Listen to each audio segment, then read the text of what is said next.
வணக்கம், வாழ்களுடன். இன்றைக்கி மலாய் கோஃப்தா செய்யலான்னு இருக்கேன். அதுக்கு ஸ்டெப் பை ஸ்டெப்பாக எப்படி செய்யலான்னு பார்க்கலாம் வாங்க. இன்றைக்கி மலாய் கோஃப்தா பண்ணலான்னு இருக்கேன். அதுக்கு ஃபஸ்ட்டு ஸ்டெப் வந்து பன்னீர் பண்ணோம். பன்னீர் பண்ணுறதுக்கு 3/4 லிட்டர் பால் கடாயில் ஊற்றி வச்சுருக்கேன். அது கொதிச்சோடனே லெமன் ஊற்றணும், லெமன் ஜூஸ்.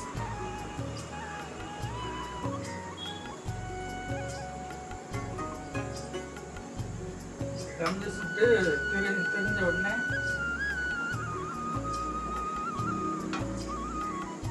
இந்த கிண்ணம் அடியில் வச்சுட்டு மேலே இந்த வடித்தட்டு வச்சுட்டு மேலே ஒரு ஒயிட் கலர் போட்டு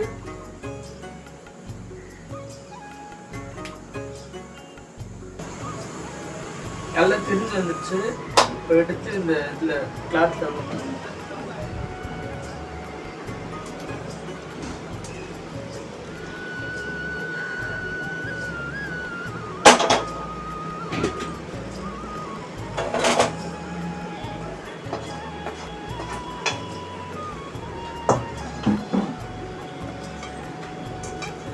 விட்டு இதை மூடி அப்படியே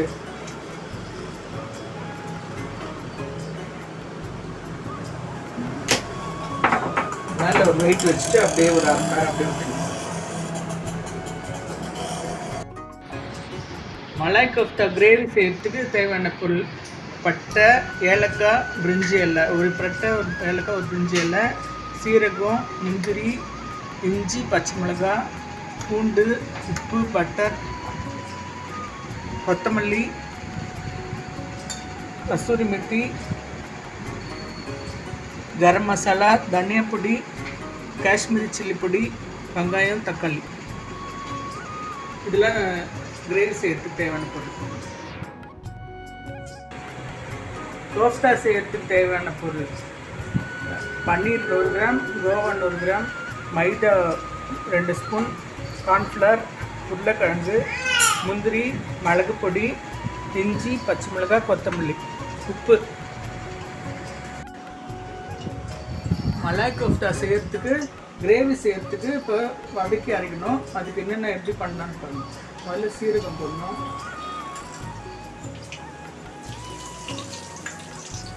ஒரு பிரிஞ்சி இலை, ஒரு பட்டை, ஒரு ஏலக்காய்,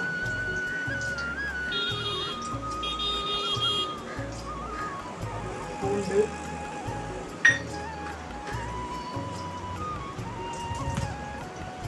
இஞ்சி, பச்சை மிளகாய், முந்திரி,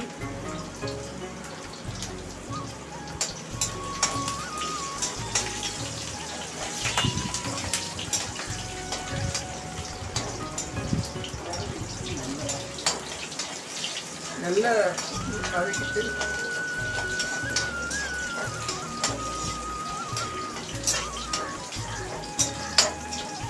வெங்காயம்,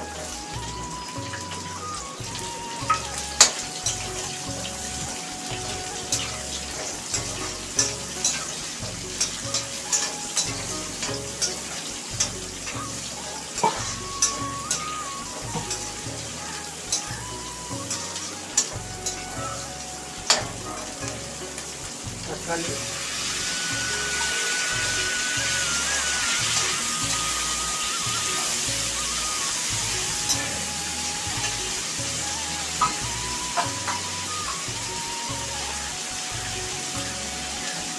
வெங்காயம், தக்காளி போட்டு ஒரு 5 நிமிஷம் வதக்கிட்டு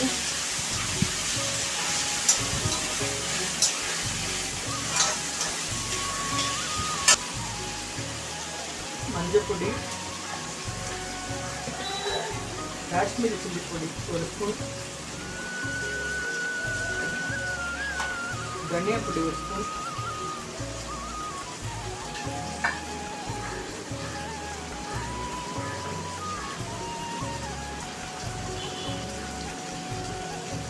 உப்பு தேவையான அளவு,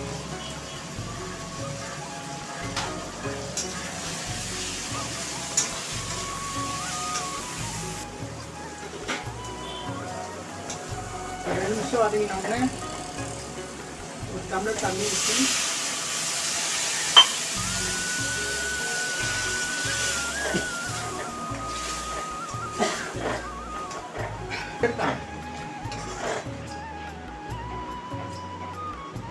கடாயில் வதக்கி தாளித்து வதக்கினதுலாம் மிக்சியில் போட்டு அரைக்கணும். பட்டர் போட்டு அது மட்டும் 2 ஸ்பூன் பட்டர் போடணும்.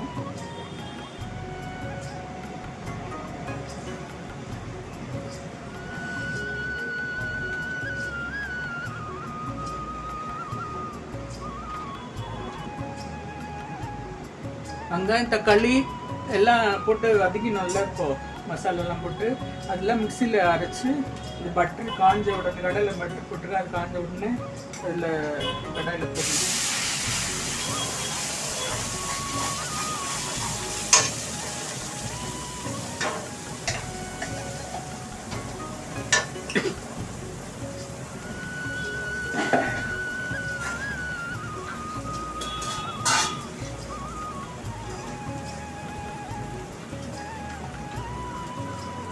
கொஞ்சம் தண்ணி ஊற்றிக்கலாம். பன்னீர் செஞ்சோம்ல, அந்த தண்ணியை வேஸ்ட் பண்ணாமல் அந்த வாட்டரை ஊற்றிக்கலாம்.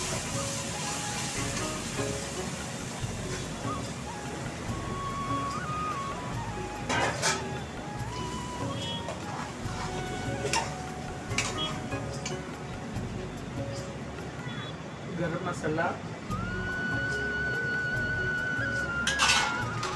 கசூரி மெத்தி வறுத்து பொடி பண்ணி வச்சு கசூரி மெத்தி அது போடணும். கொத்தமல்லி போடணும்.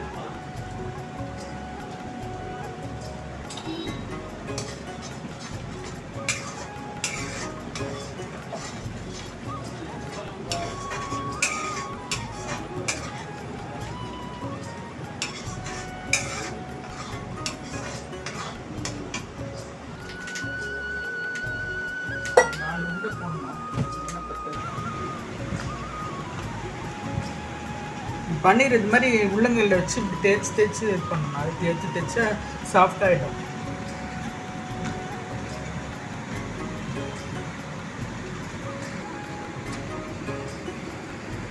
பன்னீரை தேய்ச்சி இது மாதிரி வச்சுக்கணும். உருளைக்கிழங்கு கிரேட்டரில் திருவி வச்சுக்கணும். கோவாவை இது மாதிரி சாஃப்ட் பண்ணி வச்சுக்கணும். அப்புறம் 3த்தையும் ஒன்றா கலந்து தேவையான அளவு உப்பு, மிளகு பொடி, இஞ்சி, பச்சை மிளகாய், முந்திரி,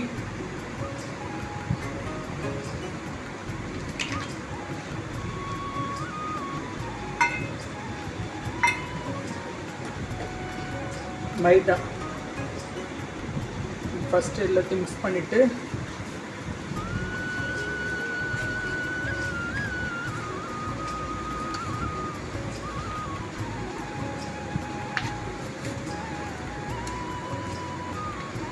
ஒரு ஸ்பூன் மைதா போட்டுக்கணும்.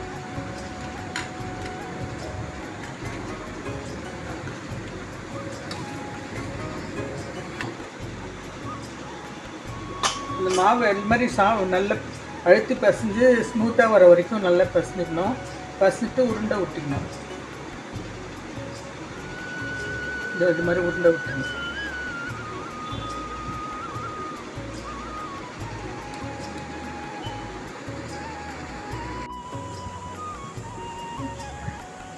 இந்த பன்னீர் கோவா, உருளைக்கிழங்கு மூணு சேர்த்து மசாலாலாம் போட்டு உருண்டை ஒட்டி அந்த கார்ன்ஃப்ளவரில் புரட்டி எடுத்து பன்னீர் கோவா உருளைக்கிழங்கு 3ம் சேர்த்து கலந்து மிக்ஸ் பண்ணி நல்ல உப்பு, மிளகு பொடி, இஞ்சி, பச்சை மிளகாய் எல்லாம் போட்டு மிக்ஸ் நல்லா தேய்ச்சி ஸ்மூத்தாக ஆகிற வரைக்கும் தேய்ச்சிட்டு அப்புறம் உருளை விட்டு இந்த கார்ன்ஃப்ளவரில் போட்டு எண்ணெயில் போட்டு பொரிச்சு எடுக்கணும். கார்ன்ஃப்ளவரில் போட்டு இது மாதிரி போட்டு எடுத்துடணும்.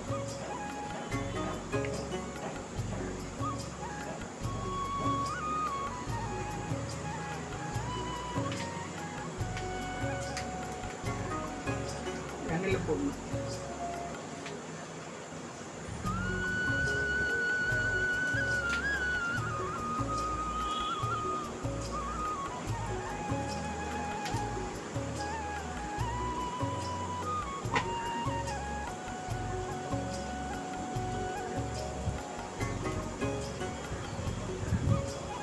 கார்ன்ஃப்ளவர் மாவு போட்டு எண்ணெயில் போட்டு இந்த மாதிரி கோல்டன் ப்ரௌன் ஆனவுடனே பொரிச்சு எடுத்துக்கணும். இந்த கலரில் வந்துடும். எடுத்துட்டு அந்த கிரேவியில் போட்டு பரிமாறணும்.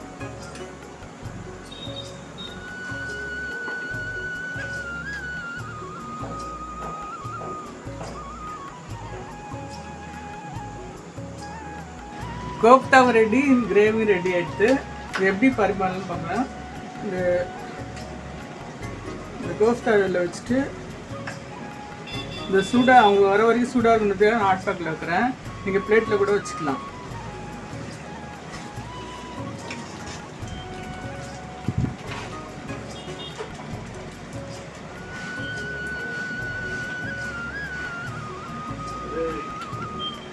கிரேவி மேலே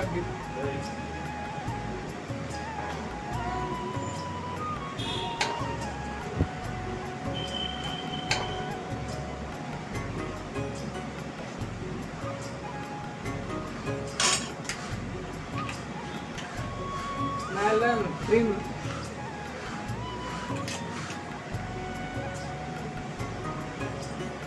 மலாய் கோஃப்தா ரெடி.